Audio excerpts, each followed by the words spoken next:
Hey everyone, welcome back to the Stone Protocol podcast. Today we have a very special guest. We're going to be talking about cacao ceremony and the light that we bring to the world. I'm going to invite my guest to actually open up this particular podcast with a brief centering and a blessing. Today is going to be a more relaxed and joyful conversation where we talk about the power of ceremony, the power of medicine, and the power of community coming together for healing. And so, in that spirit, please, beloved friend and guest, take it away. Hi, Lightstone. Thank you so much for the introduction and for allowing me to be here.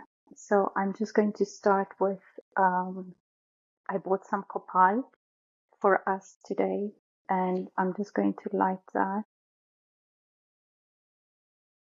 And I don't know if you would like to take a moment, if you want to close your eyes, and also I guess, if not, that's okay. But just get a bit comfortable. And even though you're not here with me to smell the copal, just imagine some sort of limpia, cleansing from your day. Just taking a moment to arrive, and my heart is rushing, and that's okay. I welcome that.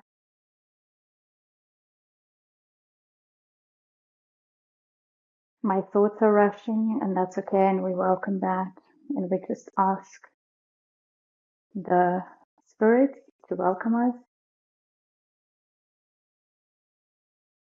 and to guide us. We ask the four directions to come through and be with us. And we ask the Spirit of Cacao to be with us today as we honor and we celebrate. And I ask for permission to speak for Cacao, to be the vessel, and to share with you today my passion with this plant medicine.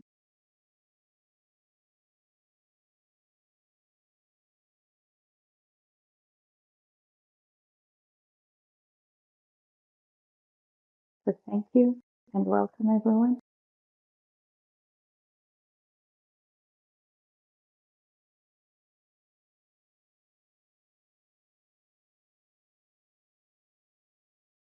Thank you for the day. We welcome the night. And thank you for the night. We welcome the day for those of us that are in different time zones. Thank you, Lightstone. And whenever you are ready to come to the present, to come into the body, feel the body,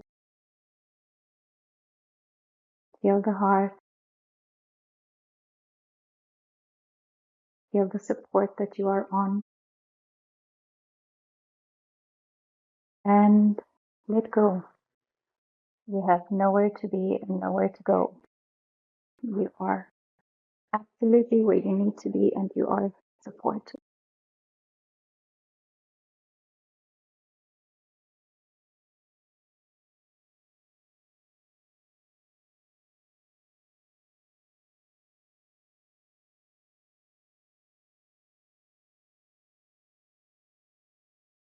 Whenever you're ready to come back to the moment, to the present,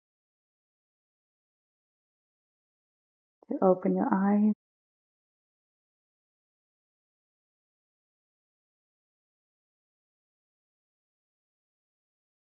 Thank you for such a wonderful opening and an invitation into space. And what a beautiful way for me and for us all to see you in your power and to see the gentleness that power can be without predation and without force. Like a swift moving river, the current underneath can be very strong, but the surface can be still, and that you can be on that surface like still water, but underneath be fast and flowing and moving very quickly.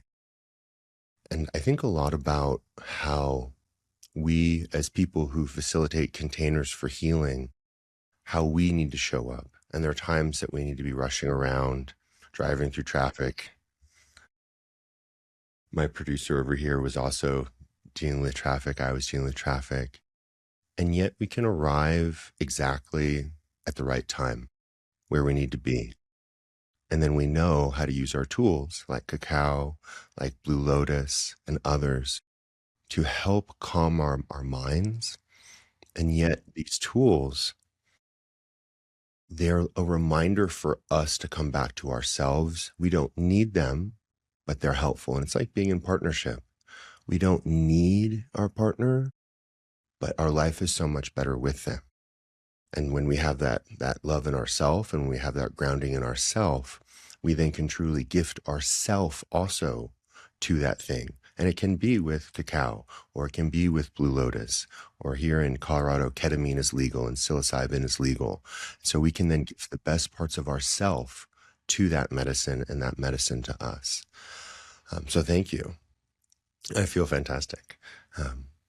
So when you leverage these tools for yourself and in ceremony, what is the type of relationship that you build? And you just showed us in a practicum, which is perfect. Your protocol, you did it. It's like proof is in the pudding, case in point. What do you do to build a relationship with these medicines? And we can use cacao for an example, because it is a relationship that you build with this medicine. What does that look and feel like for you? Mm. I'd say it's a tough question because, if I'm honest, I didn't build a relationship from the beginning with a lot of the medicines that I am using. Um, it's a thing of do, and then much later, as they start to have a conversation with me, let's say, um, then I start to come to realize certain things in the sense of what do I mean by that? So now I'm a bit more aware, not just about cacao, but also about psilocybin, which is not legal here. So, but also about, like you mentioned, Blue Lotus. And I am now working for a while with Sananga as well. And so what I mean by just use and then later become aware is I start using, let's say, as let's try, even though I know or I understand mentally the implications or the information that they're supposed to give me, but it doesn't quite sink in on a cellular level up until much later. And after numerous uses, including cacao as well, then do I sense and start developing the relationship by actually becoming, maybe aware is not the right word because it's an overused term, aware, but listening more in the sense of, what is it really that I'm feeling? Have I gone through just using, or is there an actual intention and meaning to it that I'm giving? I don't know if I'm making much sense. Making perfect And sense. so even though I've been using certain medicines for longer periods of time, when I start something new, let's call it, um, I kind of just jump in again as if I'm brand new, as if I've forgotten about being giving gratitude or asking for support or etc. And only after, let's say, I get burned a bit, then I kind of slow down and I go, hey, wait a minute, but what if I approach the medicine in asking for certain things? So, again, if I make case in point, Sananga, I've been using Sananga for a couple of years, and it's only recently that I stopped and was like, hey, wait a minute, what if as soon as I use the drops, I ask the medicine to guide me in my dream, to show me things, to be gentle with me instead of just punching me, in the face constantly. Um, and I mean, you can see my eyes are still red because I'm on a constant use of Sananga, and it's getting easier, of course. But um, having developing a relationship in terms of even conversational mind or whatever heart, however you want to call it, with the medicine, I find that um, happens over time for me, to tell you the honest truth. Yeah, I don't know if I answered your question. You completely, I am so happy we were friends. You totally answered my question. And to mirror back for you, I leverage a lot of healing psychedelics, and we're very lucky in Colorado. These are legal, um, including DMT. And for some of them, they can be so powerful. The only way at first is to kind of to try it. And for for a facilitator, sometimes we try it on our own. Other times we try it with other facilitators, and they hold space for us. And to try very small doses and to then go kind of step by step by step by step, and to build that relationship. But sometimes, like entering into that river, you just have to go into it. And we then, as facilitators, need to have a strong sense of self to go into this new liminal zone of the unknown and not get lost. It's like to go into a dark forest and to know how to get back home, out of that forest again. And so oftentimes, though, when you go into this space, it's wildly different, wildly unexpected, and can be scary and potentially dangerous. You don't know the plants that are there. You don't know the animals that are there. You don't know the pitfalls or the hidden gullies. And maybe it's dark. Maybe you can't see, particularly if you have eye drops, right? And so for you, how do you go into those spaces and keep yourself safe and then learn those spaces? Like DMT zone that's a very specific, and there's a difference between NN-DMT and 5-MeO-DMT. And both are very different in my experience. I prefer 5-MeO-DMT. That's still a Schedule 1 drug in America, and so it's harder to use. Well, you can't use it here legally, so you have to leave the country to use it. But when you enter my experience into those spaces, after you've mapped them, you can then lead other people there as a guide and as a facilitator. And so for you, how do you map that forest? And you can use you can use the eye drops as an example, or the cacao, or any. And I think that people will better understand, one, when they then would want to work with you as you guide them through these spaces, and other facilitators like myself and many others here in Colorado and throughout the world. It's important for us to kind of compare notes, say, well, this is what works for me. This is what works for me. And then we all can kind of level each other up. Because if our goal is to help the world heal of predators and predation and, child abuse, and heal the world, we all should be sharing these fruits of our learning. So how do you walk into those spaces that are unknown, learn them, and then guide other people through them? hmm It's a very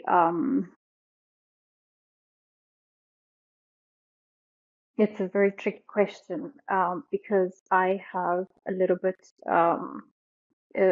what I call a very traditional point of view. And what I mean by that is most of the things that I am doing, including cacao, which I have been finally given the blessing to do by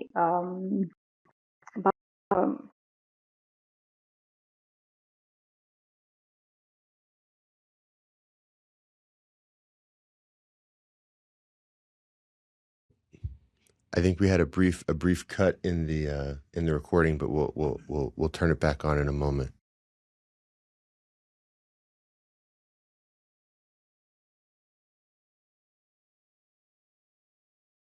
Just take a little break here. The editor will be able to cut this out. It's okay. It's totally fine. Yeah. Um, oh, her video resolution got better though. Yeah. Maybe try calling back again. Try popping out and coming back in. It's okay.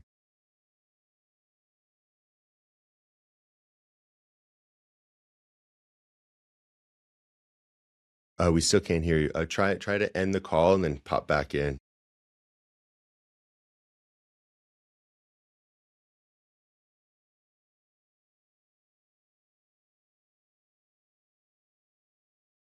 Yeah, video to get better.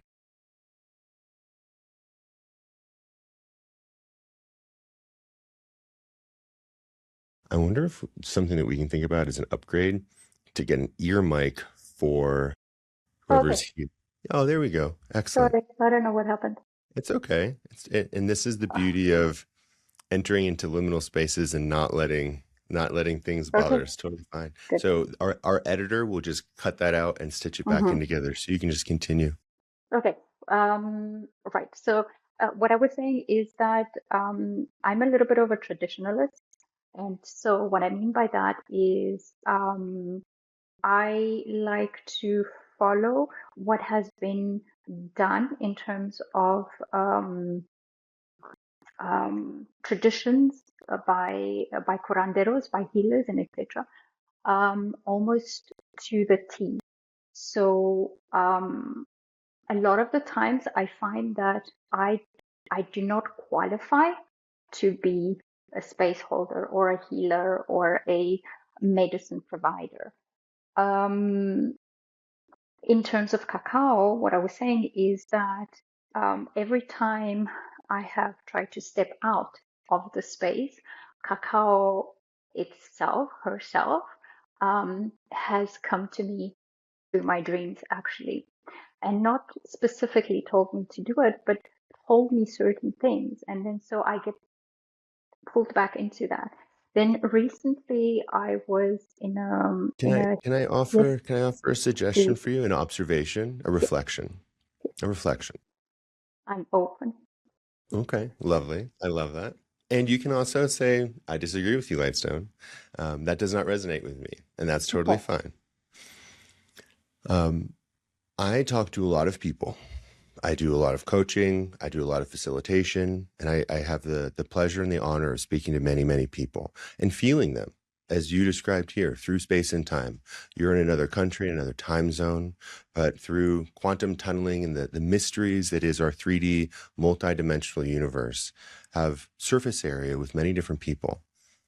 And the reflection that I would have for you is that whatever potential questioning you have around being a facilitator and stepping into your full power, I would encourage you to be curious as to maybe why there's questioning there. Because if you have Mama Cacao telling you or inviting you in, you have someone like a Lightstone inviting you in, and you literally have your tools and ornaments of your home honoring your headdress as a healer. That's So true. it seems to me, from just an observational perspective of someone who I believe has keen eyesight and has tattoos around his eyes to help his eyes be keen in the darkness of unknown spaces, that you are a healer and you are a facilitator. And so I would just offer a reflection of embracing whatever that feeling is. And so from that perspective, I'm curious what Mama Cacao shared with you in your dreams around this. And maybe listen to Mama Cacao. Well, Mama Cacao, like I said, she didn't really quite say, well, don't stop, but just like I said, every time I decided, no, I'm not doing any more facilitations. I'm not holding any more gatherings with cacao. I'm not serving any more cacao. She does come into my dreams. And, um, your reflection, you're not the first one to, to, I'm sure not. to say this. And I'm sure I won't be the last. But maybe I could be the last because maybe Hopefully you maybe are maybe the you'll last. step in. Maybe you'll step into the stream. The thing is I'm like this, I'm like using my Stone. my bison because of your headdress. I'm using my bison tallow lip balm It's a very to good one, I'm sure. it's it's a great one to Um, for my chapped lips. what I'm look, I inspired mean, by like your what I headdress. mean by this is, if we look at how many generations or how long it takes to become a healer in traditions, throughout traditions, it's not an overnight thing. No, And it's not. so my my mind, my Western kind of upbringing, when I look at myself and I go, well, I'm very Western, you can see I'm not, I'm not from a generation that, for example, even has been born on a land that um, celebrates and honors nature and everything that has to do with nature. Okay, this is the reality. Um, I'm not saying that the information that I have within me does not tap into maybe something that I would, or who knows what else, because I do believe that this overly um, used phrase of we're connected, we really are, and there is no timeline. So we're not all connected now. We're connected like, you know, You're speaking my um, language. so I'm saying, when I say thank you to the ancestors or I call them in, it's past, present, and future because it's the same. We're not in a linear timeline. I've never believed that. But what I am saying is I have so much reverence and respect for the um, process that um, a healer or somebody who has been growing up with this, for example, and the knowledge that they have and the connection that they have, that I get moments where I'm like, well, who the hell am I? I'm just a white girl.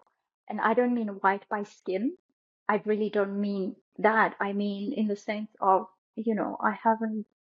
So sometimes I have that. But going back to your question on how, I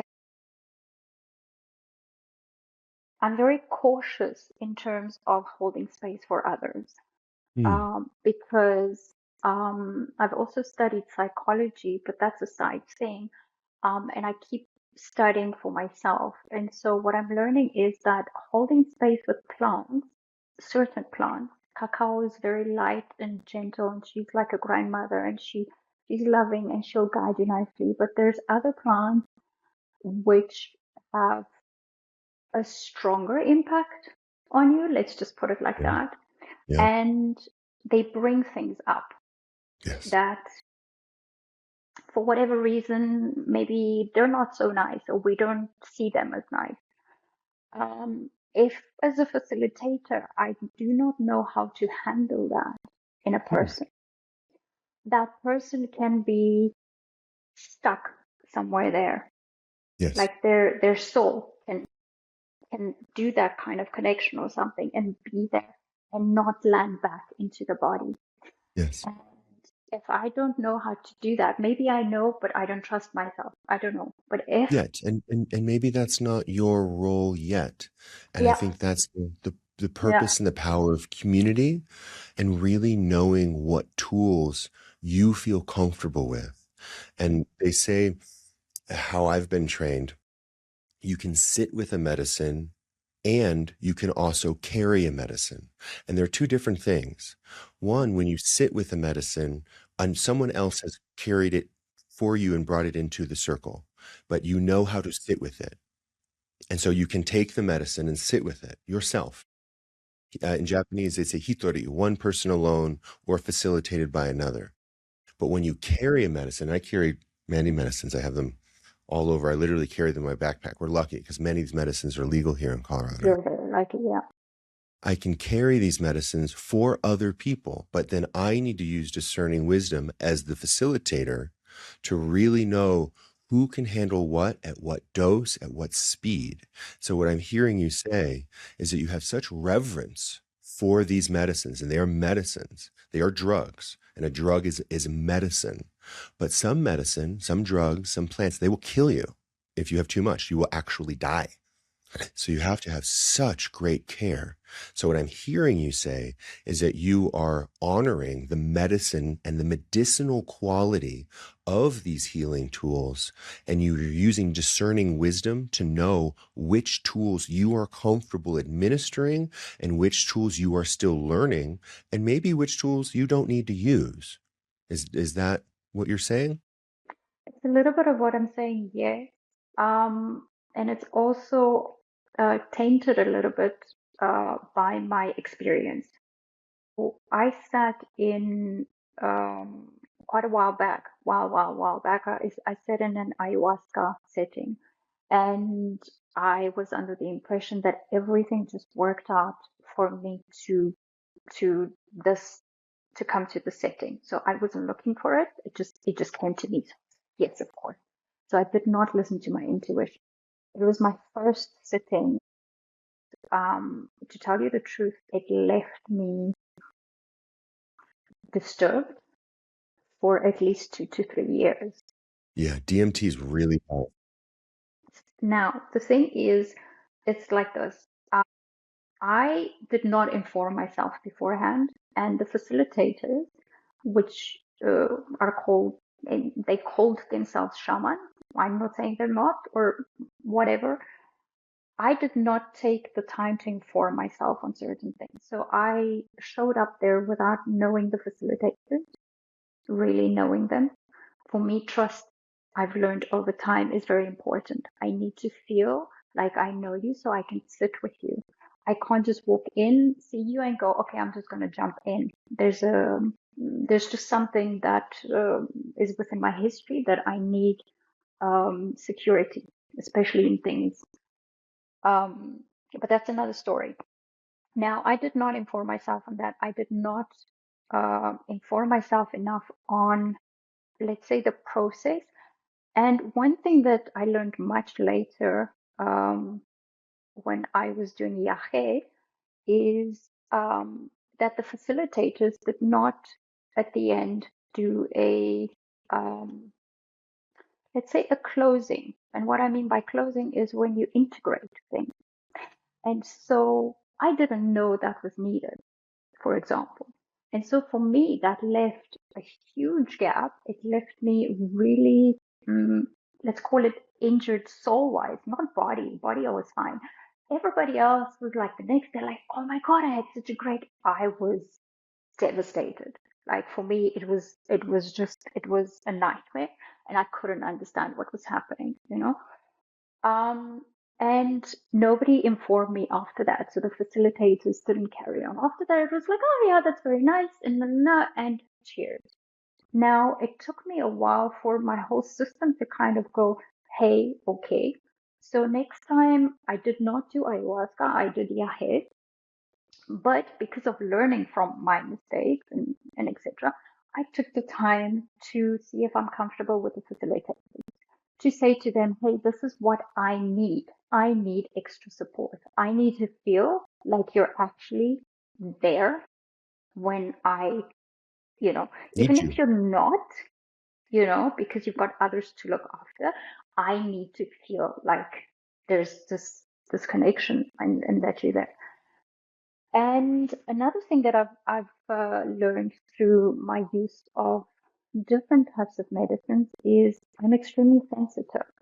But this I learned by doing things also on my own. So I can handle microdoses or smaller doses. As soon as the doses go a bit bigger, even in psilocybin, if I go like 2.5, which is not that big, it's too much for me. Like I cannot handle that. And it's very important to, now you asked me how and what would I say to others and my process. My process is I try little by little. I see how it is. And then I also have to trust the facilitators. So in the case of Yahe, I trusted the facilitators. And then the next morning, because of course it was a night sitting, the next morning we spent like over 3 hours integrating everything, taking our time. It wasn't a rush. And after that, we spoke, and the curandero said to me, look, I would have given you more, but the medicine told me not to. And this was without him knowing that I'm sensitive to the medicine. So it's, I'm not really sure how to answer your question, You're doing great. but You're doing great. it's a little bit of I try myself, and like you said, I start slowly, and then I see what happens. And then if I take on my own, like psilocybin, for example, I've done others. I I see where that puts me, and I don't have the knowledge how to get out of a hole Yeah. on my own, Yet. you know? No, not Yet. yet. Yet. And it gets to a point where it becomes really scary. Like, for example, psilocybin, the last time I did a bigger dose, I reverted back into a pattern of mine of when I was younger of um, seeing no beauty, seeing the destruction all around. That created so much sadness in me that it linked again to the pattern of when I was younger of suicidal. Now my brain was going, you're not there. You don't need that. You're past that. You've worked through all of this. You don't need to go kill yourself or whatever. But the emotions were so deep and I felt so much, not even sadness, but like destruction that I was like, well, what the hell's the point? And my brain's like, no, call somebody who you know so that they can tell you to go eat and prepare food and be. And so this is what I did. So my brain managed to take me out of that, but my emotions were like floored.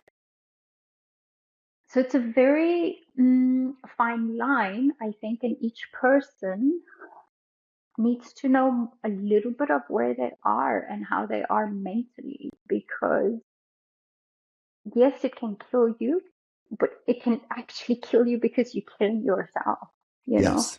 Yes. Yeah. And and it's really important, I say, and this is just my belief, don't go and try things on your own if you've never and you've just because there's everybody's talking about mushrooms now or whatever. No, don't fucking do it. It's just don't, Go with you a know? trained facilitator Yeah, who's highly yeah, recommended, highly yeah, skilled, and yeah. highly conscious of their client's experience and where they're at. So Yeah. just to mirror back to you, what I'm hearing is you had an experience with DMT, which is so ayahuasca, the primary compound of that is DMT. There's Mhm. others too, depending on what vines are mixed in with the Mhm. brew, the ayahuasca, but I've done ayahuasca numerous times. And there's an MMOR inhibitor that keeps the DMT circulating inside of your nervous system and brain. So you actually ride that wave longer in comparison to when you smoke DMT. And that experience for you, and jump in and say, like, this isn't true if I'm not mirroring correctly, that this experience for you was not necessarily held in the way that you needed to be held and facilitated for. And because of Mhm. that, it was very intense, Mhm. very overwhelming, and had downstream negative effects, if I'm remembering correctly, for several Yep. years. Yep. And from this perspective, you then learned the importance of really understanding where the recipient was, or the client, or the person being healed, and really knowing that you, as the facilitator, or as just a fellow participant, or as the receiver of this medicine, need to understand where you are and need for your facilitator to understand where the client is and to shepherd them through that process so they are not cast into the dark forest on their own, but Mhm. instead are holding hands with the healer, holding hands with the actual facilitator. And so this experience, and we can call it the dark night of the soul, your learning, whatever it is, has given you a reverence, not only for the medicine itself and the transcendental quality and the spirit of this medicine, but also for the client, because you've had firsthand experience knowing how hard it is, not only with DMT, but also with psilocybin, bringing up a historic version of yourself that had some suicidal thoughts and emotions, which I think everyone has. I know I have, and I have many clients who have. And that reverence, in my not so humble, I don't know, I'm humble, but I'm very opinionated. So my very opinionated opinion would qualify you to be a person who does this because you know how important the work is and how careful you need to be when you facilitate. I also have had these experiences, and I am self-same in this perspective. And so the question I would have for you, knowing all of this, having all of this magnitude of information and deep personal suffering in that dark forest, what medicines, and maybe cacao is maybe the one that you prefer, up to you. You tell me, you tell us, tell the whole world right now. What medicines do you feel safe and comfortable administering for other people?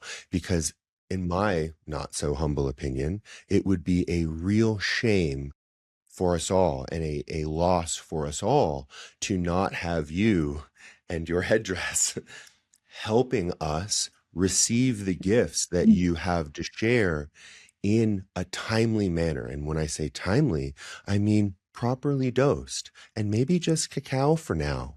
And as you explore these other medicines and build a relationship through space and time, which you yourself said is transcendental from space and time, and yet here we are in space and time. So in a timely manner, understanding which medicines you can build and layer on. But we're in the now, and the here. What medicines do you feel most comfortable sharing? That's very easy. Cacao definitely is Excellent. my medicine.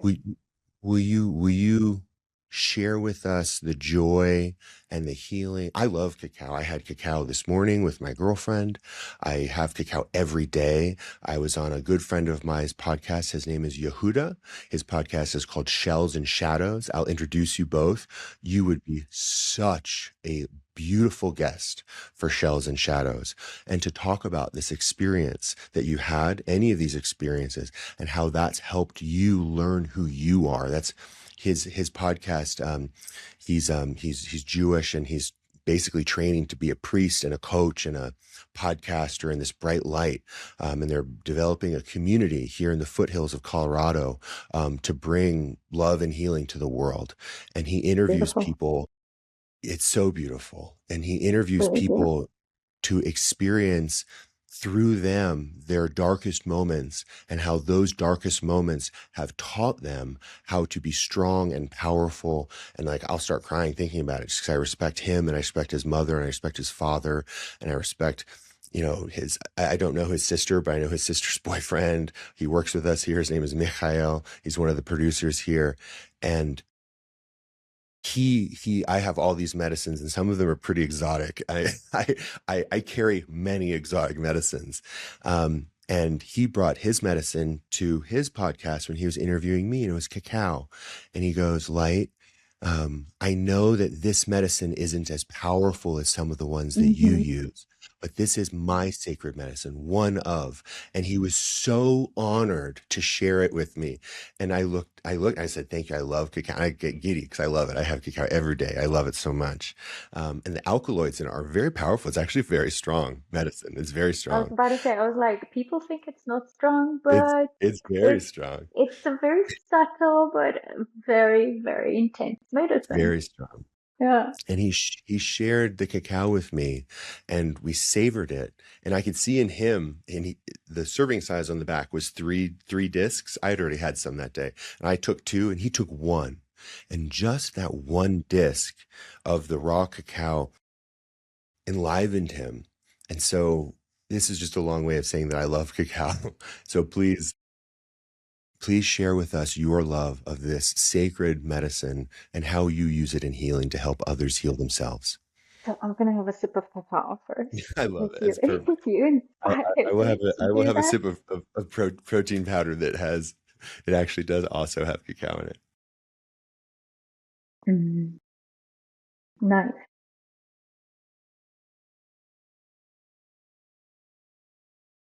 Okay, this has calmed my nerves a bit because I have to say what we were speaking about was quite personal, and I could feel like my pulse was. So now I'm back into my center. Thank you so much. I can't, I'm not sure I'm expressing You're doing how, great. You're doing how great. much I appreciate that you are open to talking about cacao with somebody like me and anybody, and to actually, Says the priestess with a an no, antler. really, I promise you, my heart is just like, um, so thank you. Game sees game, priestess. This is priestess preaching to a priest. Game sees game, sister. It's true. You know, there's, completely off topic. There's a lot of things that we perceive by looking at somebody, and I believe that a lot of the perceptions are wrong because we're still human, and the, let's call it face. I don't mean just face, portrays something, and then it kind of, yeah, we don't look further. And again, off topic, I was listening to some of your podcasts, and something that stuck with me, it's not off topic, but it is. You mentioned in one of your podcasts, and I may be misconstruing it a bit, but you mentioned once your heart being armored with, Mm. you know, like plate. Just thought, I know that, but no way, like, don't do that. I think to respond to that, it's So, okay to have armor in the appropriate places. It's like if we want to go into a volcano, we have to wear a special suit, and our heart stays the same, but we need a heat shield to be there. If we want to go deep into the ocean, we need to have a submarine, and we still have an umbilical cord, and that's through the heart. And we let people into our hearts. Let's say we want to go into a sick ward where people have Ebola. I don't want to be infected with Ebola, but I want to maybe help those people with Ebola. mm, And so I need to have armor. And it's okay to have armor. But if we hide behind the armor with our friends, our family, my daughter, my lover, that's when that armor hurts us. But the armor is there to keep our young part safe, our child safe, our soul safe in places that could be dangerous for us, even if those dangers are unintentional, like a volcano or like someone who's inflicted or infected by Ebola. And that armor is okay. We just have to learn how to take it off and put it back on again. That's my experience. and I hear about your experience. I honor that that's how you feel. Recognize myself in that when I was younger. Younger, I mean, late into my 20s and early 30s. Clearly, I'm way past that now. However, I'm labeled as naive now by people, Mm. and it doesn't bother me. It really doesn't. I just find it funny because I see myself in the people that label me naive. And why they label me and call me naive is because I believe, because of cacao and the help of cacao, um, I don't see the need for the armor anymore, even in the places that you are talking about. And my mind, when you were talking, was like, yes, it makes sense and it's logic, and I would do this. However, in here, it doesn't feel right. Mm. And I know from past experience, recent, because look, to tell you the honest truth, I was quite an asshole for most of my life, and I was hard ass, and I was nothing feminine. And there's nothing wrong with being masculine, it's just everything in the right doses. But there was none of that, it was just completely the opposite. And I went through life with this, like you call it, armor. Then I started to remove the armor, and I guess cacao helped a lot. And now I don't even want to try and put the armor up because I feel I don't need to, because each person really has the most beautiful side of them. And if I believe that if I see you deep inside and I act from my inner depth and with my true pure self, without being vindictive or wanting to hurt you or whatever, your inner self can only respond the same way. You cannot be something else. And if like in the Tibetan way, do not do any harm, not by thoughts, not by words. And if you can help, if you can't help, just don't harm. If, for example, I am being nice to you, and it's happened to me, like I'm nice to somebody, but then they had a shitty day and they respond to me very, vindictive or very angry or very cut me short or whatever. If I stay my true self, they have changed during the conversation because they see that there's an energy that is not being welcomed, and not in the sense of welcomed as in like it's much, I can't explain it, it's much deeper. And so I believe that the armor, once you put it on, sometimes you can forget to take it off. This is true. Or not even to not only forget to take it off, you can forget how to take it off, and you That can is true. forget that you're even wearing armor. That is so true. You like nailed it on the spot. I forgot I was wearing so much armor.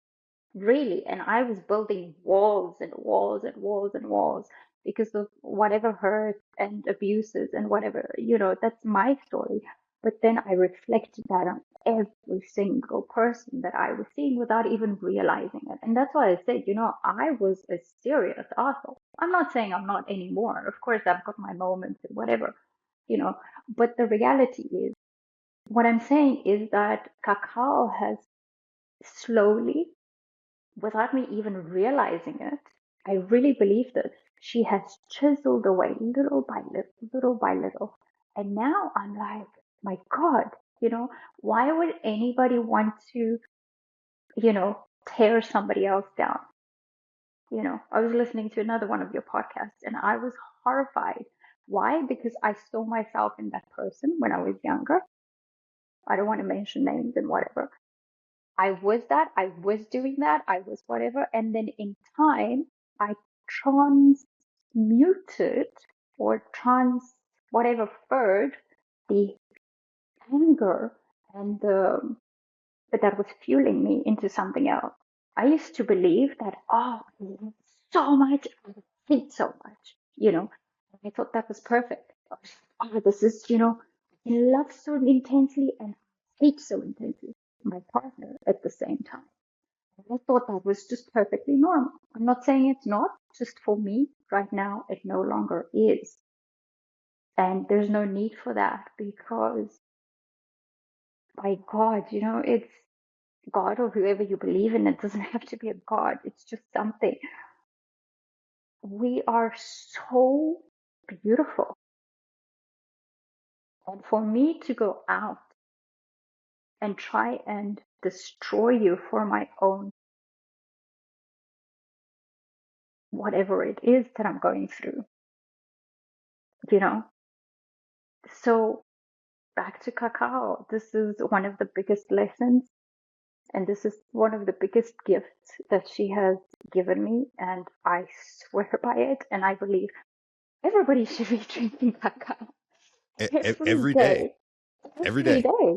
I drink Never it every mind the day. health benefits, like there's also the health benefits for your heart and of course your blood and and for neurons getting constantly updated and but that's I'm talking a lot. I'm sorry. Yeah, I forgot your question. You're doing great. No, you're answering it perfectly. So what I'm hearing is these are some of the massive benefits and growth and learning that you've had with cacao. Learning that in the past you have worn armor, forgotten that you've had armor on, and then inflicted that armor on others. I too have done these things. And what I'm also hearing and reflecting is you're inviting me to step into a place of radical openness where I can potentially not need armor in those spaces. And I would then, to do this, need to have such trust and faith in myself and my own innate divine nature that I wouldn't need to be armored. And I love that. I love that for me, as Amanda would say. I love that for me. And I am eager to listen. In Buddhism, they say the most beautiful of all animals are deer. And I had a dream last night where I was petting a baby deer. It went into I'm gonna my, jump onto this at some point. Carry on. Okay, keep going. Uh-huh. I was in this field and this little baby deer came and sat in my lap. And I was petting a baby deer. I was like, "You're a baby deer. Like, aren't you afraid of me?" And it looked at me and it said, "Why would I be like mentally? Why would I be afraid of you? You're You're life stone." kidding. Oh No. my God. Okay, carry on. And in Buddhism, I'll they say jump onto that. the reason that deer are like some of the best animals is their ears are very large and they can hear. And so I am being a baby deer in this moment to you, priestess, to look and hear at another way of being, one that is not armored. And I will deeply integrate that and try to open the aperture of my heart appropriately and shine so bright and show so lovingly and show up so well that I don't need that armor. Yeah. Can I just say something to that if you don't mind? Please. And Please. also then I want to jump on the deer thing because this is insane. I'm so glad you mentioned this. It's crazy. I thought I'm losing my freaking marbles. Well, not really. I didn't think that, but okay. So firstly, I wanted to say, I know you know, but I'm just reminding you, you don't need to rush to do that. Thank you. Um, I, for a while now, not just through this podcast, um, forgive me for saying, I believe that, or I sense that, how do I put this? You need to be more sure of the space you're taking because you are an extremely beautiful human being, yet you are concerned a lot with doing, being, acting, saying the right thing without causing any possible misunderstanding, communication, and etc. And that leads you, I'm trying to think of the word in English, which is coming in German now, a little bit, when you, it's an over exaggeration, but when you're like pressed against the wall between a Mm-hmm. tight space, you Mm-hmm. still have space to move and you're whatever, but you cannot be the light fully that you truly are. And I believe that, and again, I don't mean it in the sense of that now you need to just disregard, but also be aware of. So, in short, you're great where you are and take your time to do that and do it when you are ready and it's just going to come. And then on the fun side, the dreams, for the past couple of, so I dream wild, like wild shit, like stuff that I'm like, I could write movies with the stuff. Swear to Priestess be God. priestessing.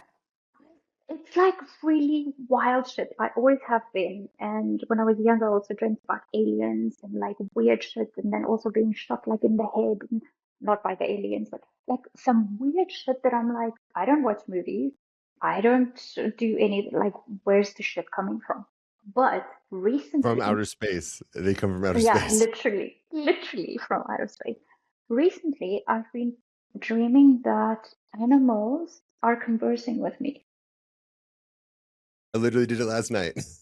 So last night I had again the same thing. And that's why I was like, you've got to be fucking Of a kidding me. deer? No, not a deer, but because you mentioned the deer, in the Mayan calendar, today is the day of the deer, Oh, by the way. wow. Okay. So that's another thing. That's why I was like, you've got to be kidding me. So it makes perfect sense. Well, Ben Duffy was also in another dream I had last night, who's another podcaster, as was Amanda Frederick, who is my girlfriend. And all three of us, we were in a dream last night in a haunted house. And Ben Duffy got scared and left, and I had to drag Amanda out of the haunted house as we were being attacked by ghosts. It was wild. Wow.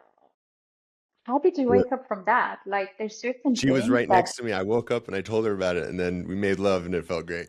oh, that's great. I felt much better.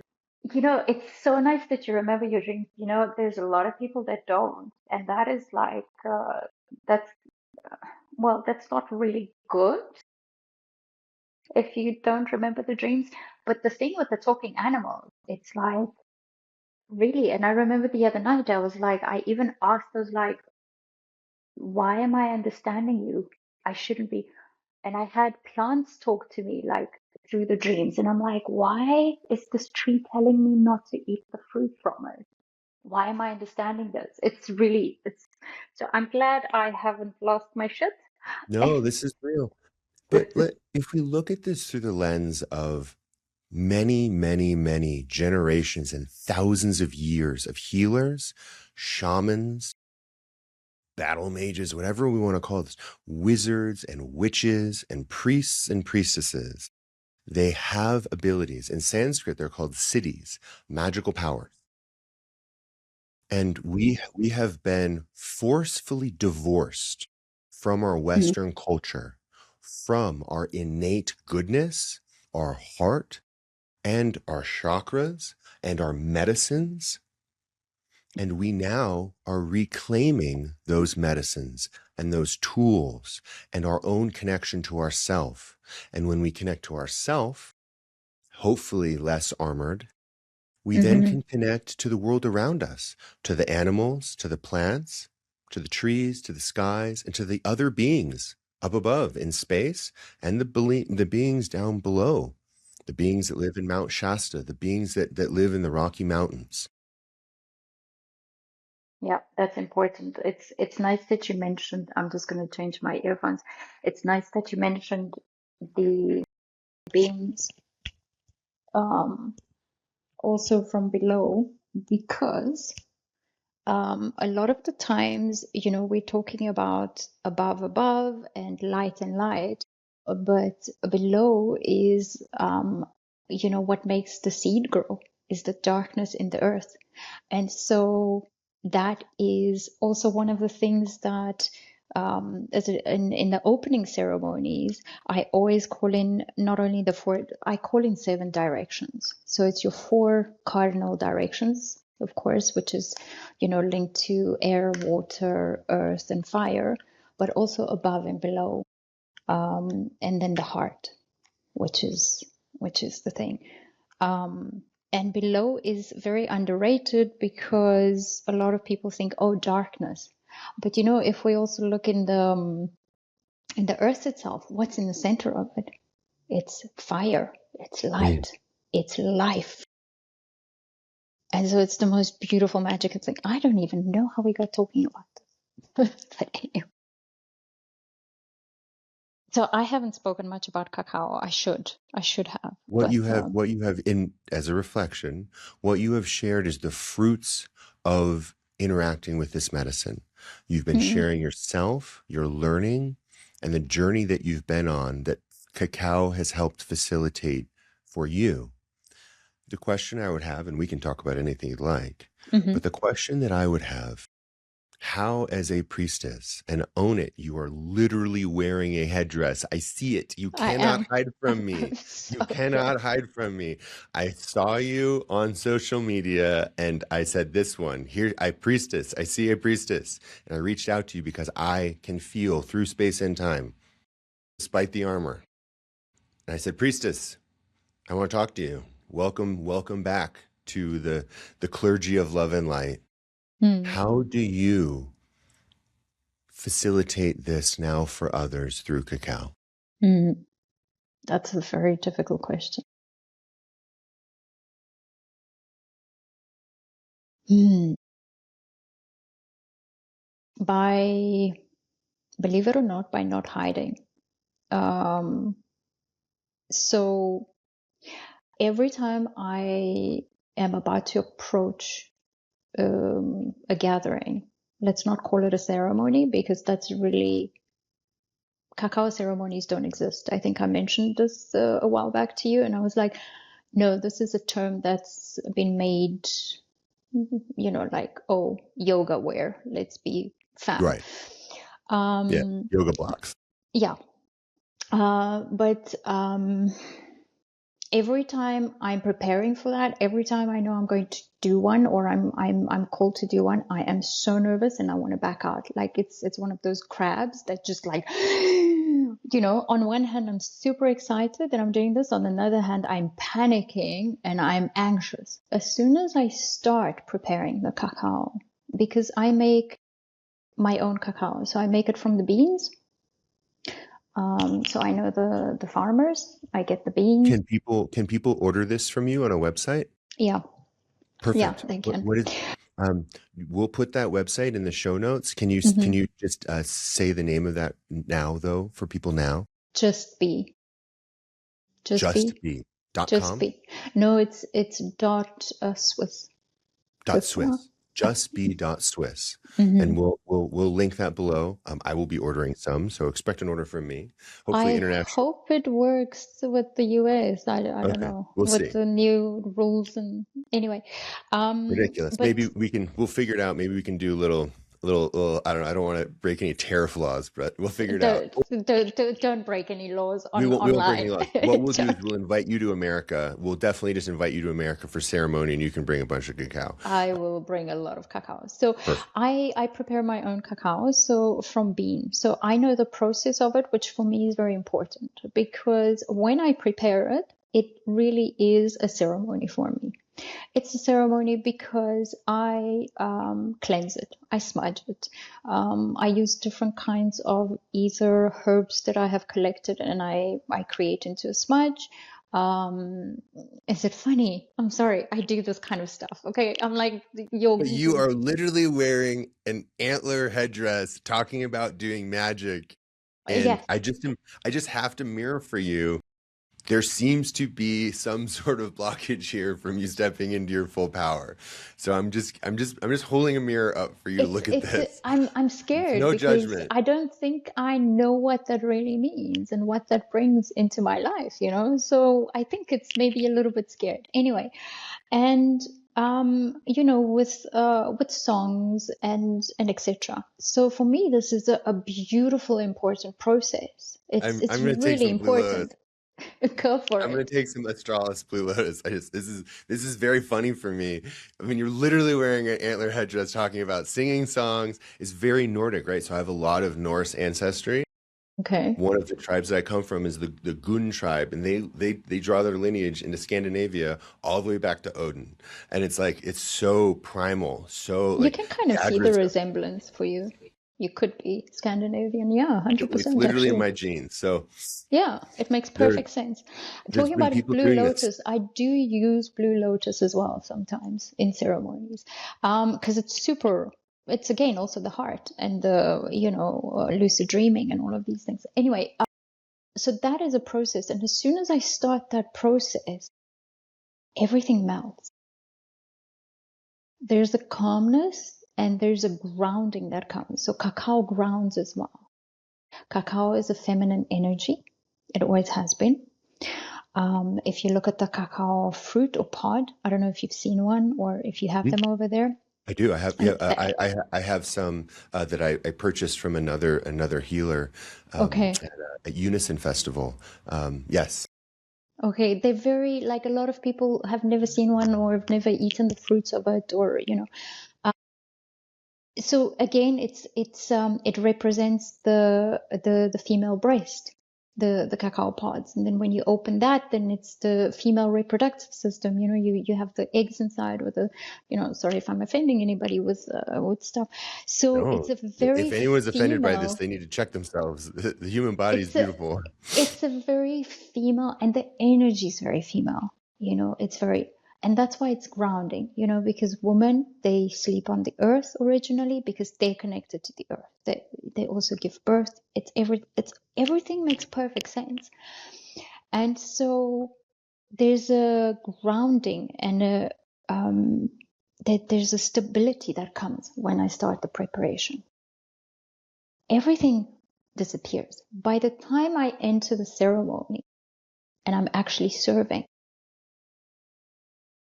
all of this bullshit is gone, because it's the bullshit of, have I been a good daughter? Am I a good partner? Am I a good sister? Good enough for work? All of this gets represented in this anxiety and this whatever crap. Once all of this falls away, it's just me. So one step further, I ask the spirit to allow me to move completely out the way. Because if I'm still there, which I was at the beginning, so when I started doing ceremonies, my God, I was like, oh, it has to be like this, and everything was planned and everything was whatever, because that's how it is. I ended up after 2 or 3 hours with the biggest headache of my life. And I didn't understand why. Why? Because I'm taking certain energies, I'm trying to control them. They're not allowed to do what they need to do. And I'm just trying to be this structured, whatever. Now it's a thing of, okay, please let me move out the way as much as I can, because I'm still human. I can't just, whatever. But there's ways you can do that. You cover your head so that you don't get kind of crossed wires. For the woman from the Mayan side, you put like a belt around your waist so that it cuts the energy. So there's ways that I've learned how to also protect myself. And back to your question, really, it's as simple as own what I do, which sometimes is very hard because some of the things that I do in the gatherings are, for me, it's normal. Like limpia, like what I did with the smudge, and you walk in with the feathers or with whatever it is, and then you clean the person or you clean the room.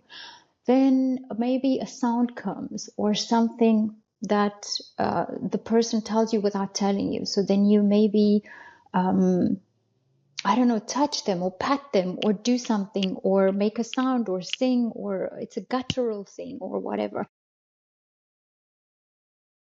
From the outside, if this is brand new and you've never been to anything like this before, never mind cacao, but nothing like this, it looks really. And for people that are, no offense to where I live, they're still quite structured and quite with a particular mindset, which is okay. It can look a little bit odd, like you're not quite like, what's going on? You're acting really weird. And so sometimes it's very challenging. But also age, as in my age, has helped me to move that out the way and to kind of go, well, this is what I do. This is what I've been taught. This is also what comes naturally to me. And I will sing and I'm off key. I know I'm off key. I know I don't have the voice to sing, but I'm doing it because that is not the I'm point. going to interrupt you. I invite you to take a deep breath into your heart and cast some different magic about your singing. If I were to say about myself, I don't know how to sing, I'm off key, and I'm bad at this, that for me would Mm-hmm. make me those things. Mm-hmm. But if I were to say about myself, I am learning to be in better harmony, I am embracing myself as a better singer, and I That am is true. joyfully exploring song and ceremony, Thank you. it opens all the doors. Thank So you. Yes. I encourage you to reframe what you just said in Thank any you. way that feels Mm-hmm. appropriate for you now Mm-hmm. again. Thank you for that. I really needed that. Thank you. So in ceremony, I'm in the process of learning how to allow my voice to express without being concerned if I'm off key or not, but really just singing from the heart and putting the meaning into that versus sounding perfect. So this is my journey right now, just opening Love that it. up. Yeah. I'm excited to hear you sing in ceremony. God. Amanda and I will invite you here to America, and I have questions about what a cacao ceremony would look like, because I know that's maybe not traditional, Yeah. but so please continue. I'm excited to hear it. I love Okay. singing. So cacao ceremony, the way I do it, and it doesn't mean it's correct or it's the only way or etc. But the way I've also been taught and I'm doing it is I've learned from different, let's call it tribes. So from the Bribri tribes in Costa Rica, I've learned from the Mayans, where the Aztecs and the Mesoamerican really cacao comes from. Important, very important is fire. Like with most medicines, right? We said fire is your connection. I will try and have a fire. If I cannot have an actual fire because we're indoors, there will be candles and etc. One thing that will happen for sure is the opening, which is the calling in of, like I said, the 7 directions. The opening also of creating an altar, which I can do beforehand, or depending on time, the participants help with, which is more fun also for them, and they put their intention. Then, so this is set. So the calling in of the directions, the altar is set, and then intention setting. That is one thing that will happen. And you can do it out loud or you can do it for yourself. And that happens with the cacao. So the way I serve cacao is the following. Cacao needs to be frothy because that was the idea of it, that it has a lot of air.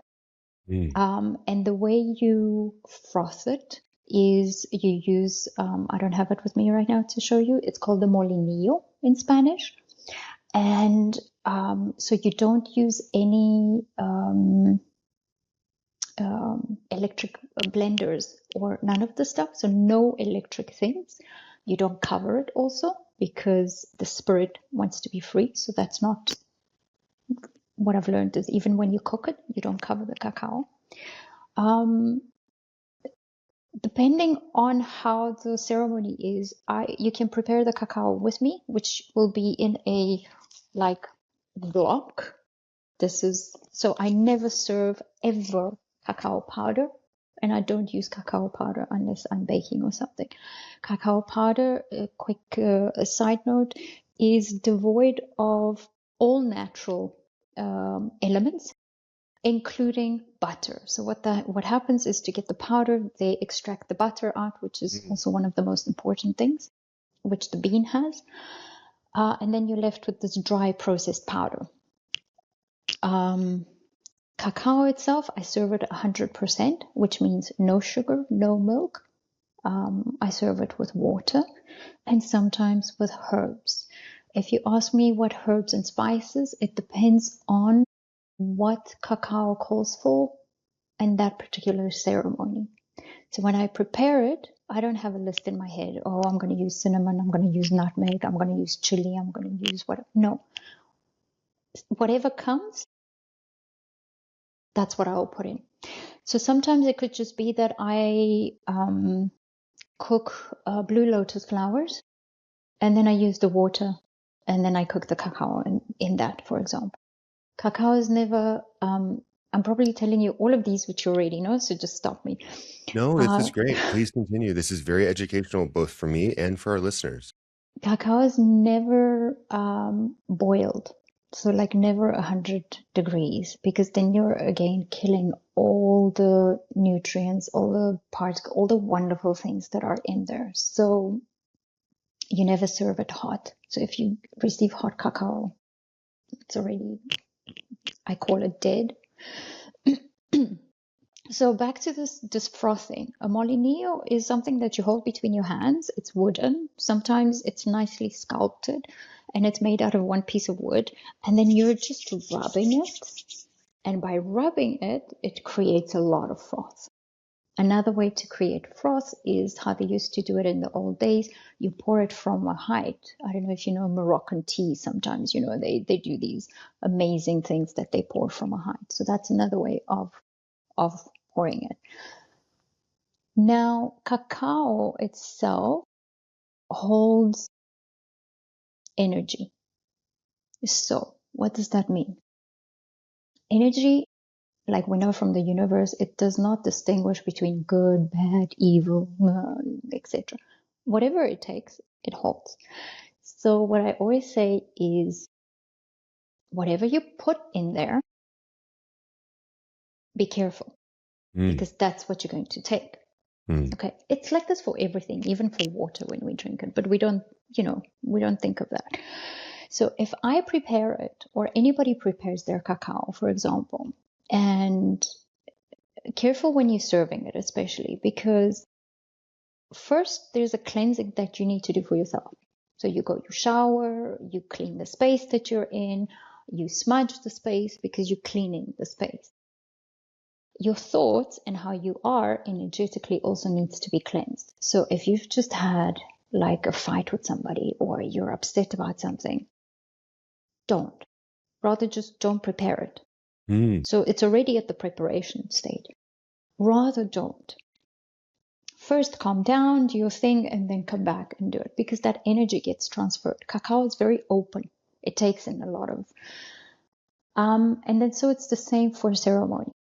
So you would come in and you can, or you get given the opportunity to use the molinillo in the big pot, which is made of stone that I use, to use the molinillo and put your intention in the big pot of cacao. And it's nice if it's not just your intention, but it doesn't matter. But if it's more of a collective, because everybody's going to be drinking from it. So you also have to be. So in short, what happens is I try to bring you to the now, to your senses, to your body, in the space, because that's where we are. Then I try as best as I can to help clean the energy with the other plants that I have.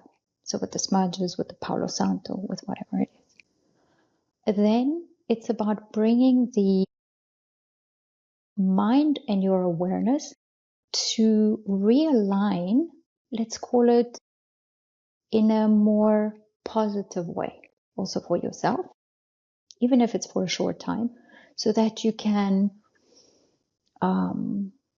express this not just verbally, but also energetically. And then, of course, that will have an impact on everybody that's around you.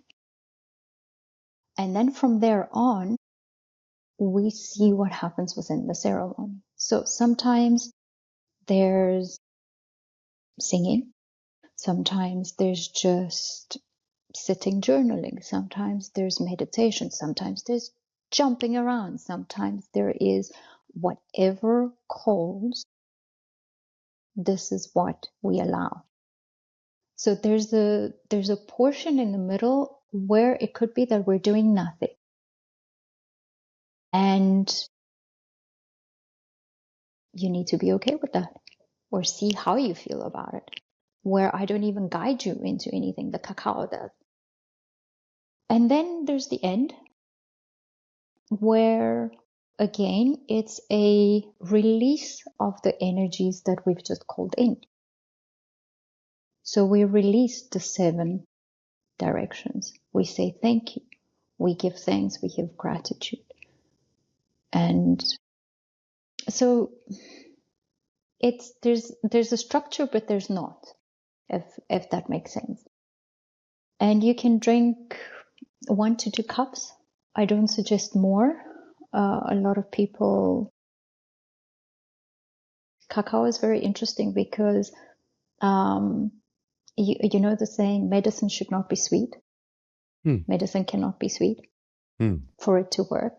And exactly the same preparation of cacao, for you, it can taste horribly bitter or horribly strong. For me, it's sweet or it's nice. Each person interprets it in their body and their soul interprets it in the way that they need healing. And she is gentle, like I said before, but she's quite powerful. So you could, it's not known too often, you could maybe feel nauseous. Not the kind of purging that you whatever, but it's like, okay, this doesn't feel comfortable. That's okay, drink some water. You know, this is not we're not here to suffer with this medicine. This medicine is about openness and love and connection and, you know, everything that is comfortable and beautiful, because there's a lot of suffering everywhere else. We don't need to bring that into this setting as well. How can a person prepare themselves for when you host a ceremony here in Boulder, Colorado with Amanda and I? How can a person prepare themselves for that ceremony? If they were to watch this now in preparation, what advice would you give them to enter into this container? Very simple. On the day of the ceremony, definitely, if medically you can, try to abstain from food, at least on the day. If you can 3 days before, that's great. If you can't, that's also right. So but on a 3-day fast. 3-day fast. You don't have to. Like I said, if permissible. If it's not possible because you're working and because you're running around and you've got kids in life and whatever, that's all right. On the day itself, what would be great that you do is you stop eating. For example, if the ceremony is in the late afternoon or evening, you stop eating by latest 12. But also on that same day, no animal products. So no milk, no butter, no meat, no fish, none of these things. No coffee. I mean, otherwise it's a shame, really. And then also, if possible, no other substances. So plant medicine, what I've noticed, at least for myself, is works great when it's isolated. When it starts mixing, like I start losing what does what, and I don't know anymore. And I'm like, oh, you know, what happened? Where, you know, like if you go to a Vipassana, they say, don't talk, don't walk, don't practice yoga, don't write, like nothing, so that you know that what is happening during that time is just from that, not that your mind goes, oh, I wonder. And so on that day itself, no other substances. So no other plant medicines, no alcohol, no whatever. So that's a way to prepare. bring water, drink water. That is also super, super important. It's almost like, like when you go for a massage and afterwards they say, drink a lot of water, it cleanses your system. Cacao is like a inner massage. So you need to do that also. Look, that's it.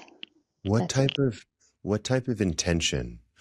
So we talk a lot about set and setting, where the set is the mindset and the setting is the container.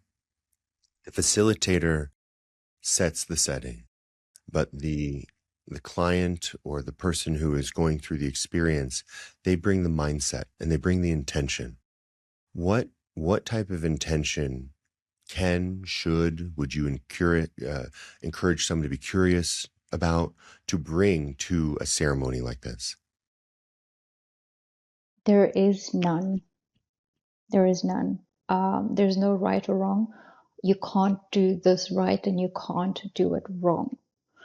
I believe that if you end up in a space like this, even if it's your first time in a space like this, there's something deeper and more fundamental that will not, let's say, allow you, maybe not the right words, to be mean, malicious, to whatever it is, to kind of come and go, oh, my intention is that, I don't know, the atomic bomb, whatever, that's not going to happen. Like, I truly believe that is not. We have one intention, and that intention is always for us to be happy. And so a lot of the times it's not going to be like, oh, I want to be happy if so-and-so gets run over, or, no, that's, yeah, I know. Not that gonna happen.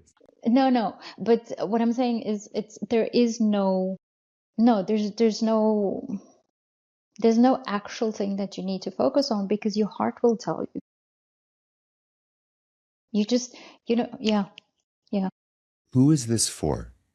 Who, if someone's hearing this and they're asking themselves, is this for me? Mm-hmm. Who is this for? Mm-hmm. Not to sound cliche, but it's for everybody. I think so Cacao too. is very inclusive. Like, she's not like, oh, if you have mental issues or have whatever, like there's certain plant medicines that you need to stay away from because of whatever imbalances that are within you. And that's fine. And that's the reality. And I think it's good. Abuela Cacao has none of that. So the only people that I would say don't come and do it, I would say extremely young children, because then they can be quite active. But then it depends on the dose you give them, So there is nobody that I've been taught or know of that cacao would not be for. Yeah. What would a person, sometimes clients or friends will ask me, what will happen to me? How will I be different after this? So what should a person expect? And it can be a wide variety of things after a ceremony like this.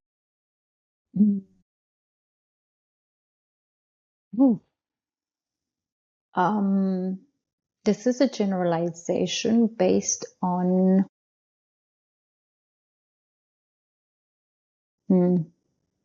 okay, I'm going to try answer this.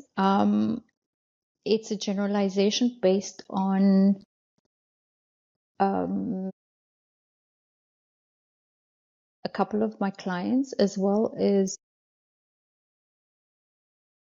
longer term use.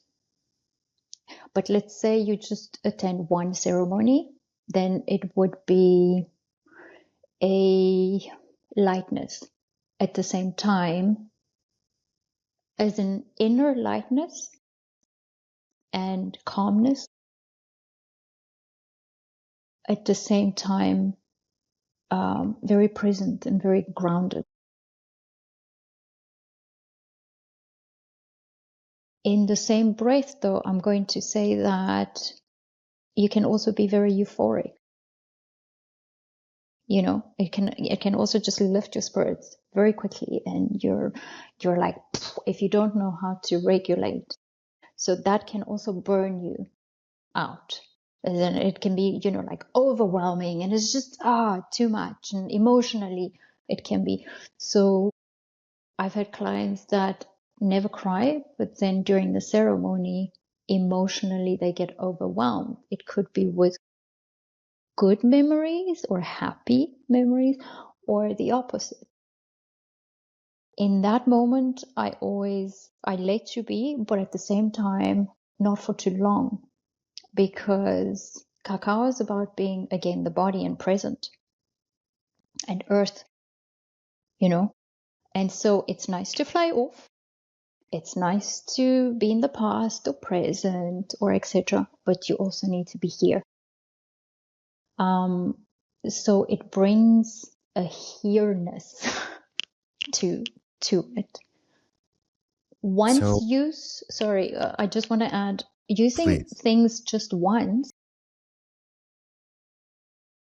I don't know what that would be.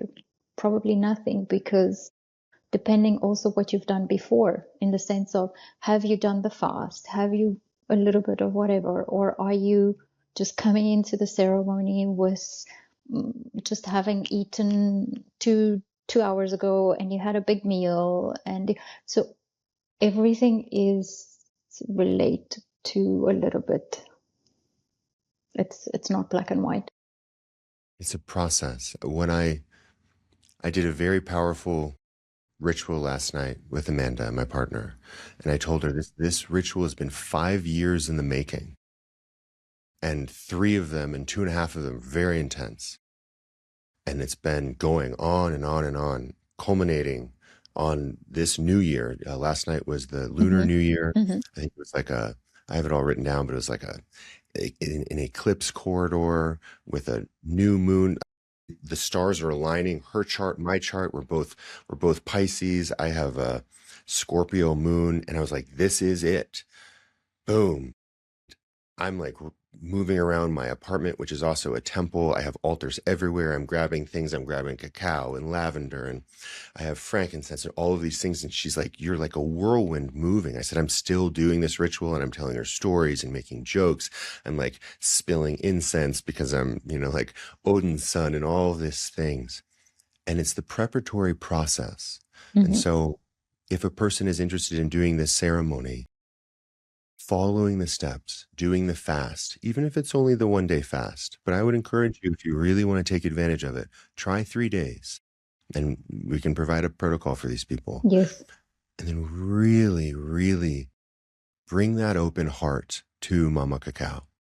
And the energy here of that you've been describing, it is the most gentle of all of the energies that I know of. Mm-hmm. And if other people want to ride the lightning, they want to throw down with Odin's son and Thor's son, I can provide that That's too. good. Yeah, that's good. And that's different. But this is a soft, gentle healing, which Mm-hmm. I also need and love and appreciate and enjoy.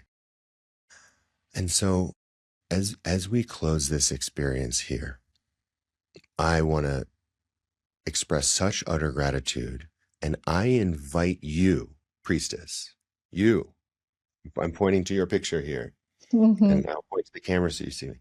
I invite you not only here to Boulder, Colorado, to host one of these ceremonies, but I would like you to invite people to this ceremony that you will be facilitating, that we will host.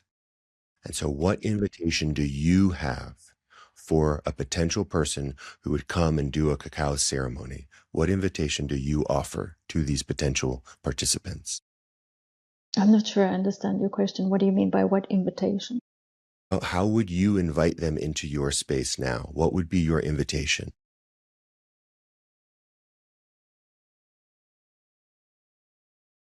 You love throwing me questions that are leaving me like literally baffled.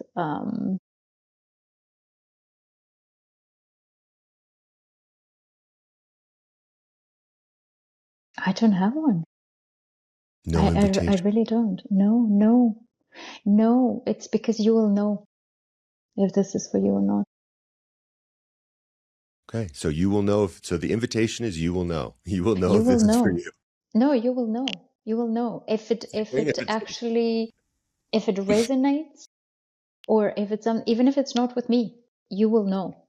Well, this one's with you specifically. Yeah. I'm just saying, you will know. You will know for sure. And I've been blessed because a lot of people that have been coming through to do these gatherings and have been to others, they said, I've never seen something like this before. Well, I This know is it's for genuine. me, and I And I know was it's for like, Amanda, and I know it's for our community. I yeah. know, and So- that's why I'm making this happen. And so, listener, if you know this is for you, we'll have a when sign you up. know, you know. When you know, you know. Yeah. Okay. When you know, you know. That's the When invitation. you know, I love you it. know. Yeah. That's perfect. Yeah. So, I invite us to take a few more deep breaths into our heart. We will never have this beautiful moment again. And that is both sad and a joy, because this was such a special experience with you. I don't know if special is good or bad, but I'll It's just great. leave it as Special's special. great. No, it's I'll great. just It's leave great. it 10 out of 10. special. 10 It's out of all 10. good. 10 out of 10. It's all good. 10 out of It's 10 all with good. 10 being good. 10 out of 10 with Look, 10 being I good. mean, it makes it because you're also there. And if it wasn't who you are, this would not have been possible. So you held the space and you held your heart open and your mind open, which is a huge thing. And I I take just that want to say armor. thank you. Kunk. Laid it on the table. Kunk. You can put it back on whenever you want to. Or maybe I'll keep it on the table. We'll see. So, taking a deep breath into our heart, expressing gratitude to find a fellow priestess and friend, and to invite her, you, I'm saying specifically you, to our home here in Boulder, Colorado, to host space for healing and joy. For friends reunited, friends, kinsmen, kinswomen, and community. We celebrate with joy, with love, with laughter, and with cacao. Thank you, everyone. We'll see you next time. Thank you.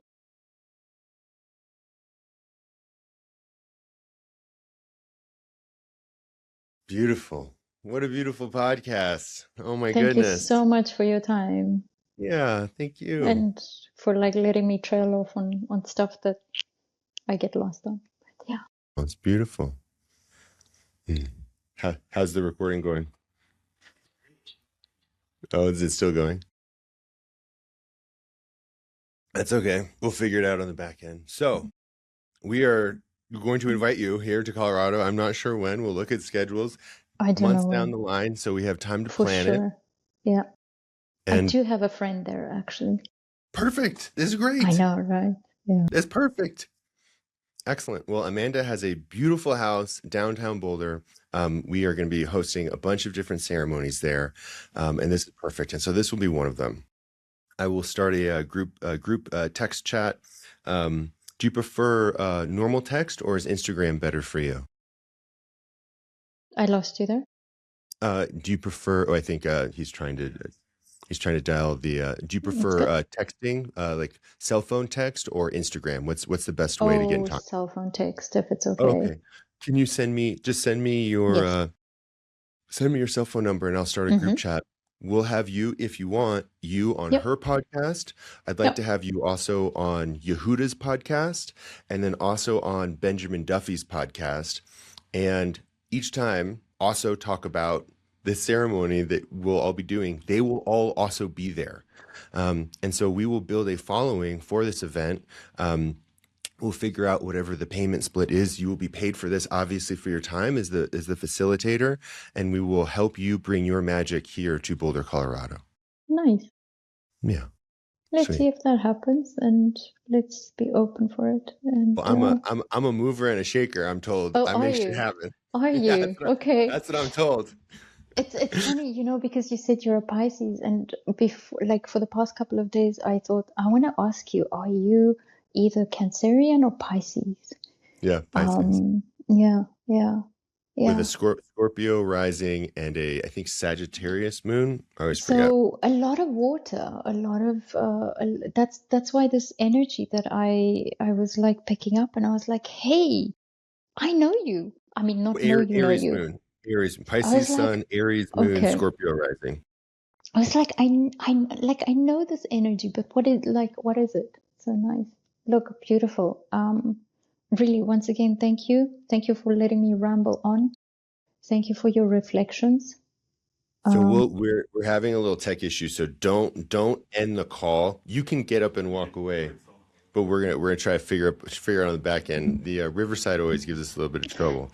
That's fine. I just wanted to say thank you anyway, Oh. and thank you for your light. Yeah, Seriously. I got a lot of it. It's in the name, all in the name. Well, now it is. Yes, maybe it wasn't before, but you don't need to fill the boots of that name because you already are that. So Thank you you. don't need to. Well, I appreciate that. Thank you very much. I will just continue being me and continue hopefully co-creating joy to the best of my ability and having fun. That's good. That's Oh, nice. and not all who are fallen are lost is what I like to say. Not all who are That's fallen true. are lost. That's true. Sometimes we get up again. Yeah, and sometimes we fell on purpose to see what's under the table, and sometimes we slipped, but Fuck no. I know I would say that, but sometimes I'm like, no. No, I didn't need this fall, but yeah. I hear that. Oh, it's all good, bro. Well, Is it good? Is it sorted? I think it's going to take a second. You can even just mute yourself and go about your day. Okay. But if you want to just text me your Yes, I cell will phone do number, this now, actually. and then I'll get the wheels in motion. But I want to be very serious. So, what's that? Lightstone makes shit happen. So this is a thing that we will make happen if you are willing. And Yeah, so I'm totally this will up for be it. excellent. This This will is be a an paid thing for honor. you. Wow. Great. This would Yeah. be So like you'll be an paid honor, for this. even Your if flight will be not. paid. You'll be put up. You will be a facilitator for Cacao Ceremony here in Boulder, Colorado, at a very nice home with very But nice don't you people. have people there that do that? We do. There's people all over the place. Right? But I It's am everywhere. an eternal being. I have an eternal being. I am an eternal being of love and light that transcends space and time. And I follow my intuition, and I'm a good listener with my deer ears. With your deer. Yeah. I love it. It's fantastic. Yeah. So nice. no, this is exactly how it's supposed to be. Okay. Yeah. Great. Good. What are you smoking? If I How can we ask. doing? Oh, this is Kana. Kana. I don't know what. Are you familiar with Kana? No. Okay. Oh, hers. Yeah, hers Okay. is 100%. Mine is Okay. Okay. All right. And if we lose this, it doesn't matter. You're still coming to. Okay. All right. Look, if we lose this, then it means that it's not supposed to, like, something's not Then supposed to. this was just for us, but you're still coming to Colorado, and we'll record another podcast. I don't think we're going to lose it. I don't think we're going to, but I want to be very clear with you. Hear me, Priestess. This is a real thing, okay? So, and I don't know when it'll be. 3 months down the line, 4 months, 5 months. 6 we'll figure months, out 1 year, scheduling. whatever. I'm sure it's going to happen. Probably not more than a year. That feels very far away. So, so my next steps. I'm a protocol guy. My next steps are I'm going to, if you'd like, these are lovely people, get you on Amanda Frederick's podcast. That is my girlfriend and partner. She's fabulous. She's called The Cosmic Mistress. I like to emphasize the part because I think that's hilarious. The Cosmic Mistress, Shells and Shadows. That's with Yehuda. And then You're breaking up Ben terribly. Duffy, his podcast is called Spiritual Fuckboy. He's not a fuckboy. He's a licensed psychotherapist and a Buddhist. It's like a joke, and it's more of a playful podcast, and we'll be able to talk about spirituality.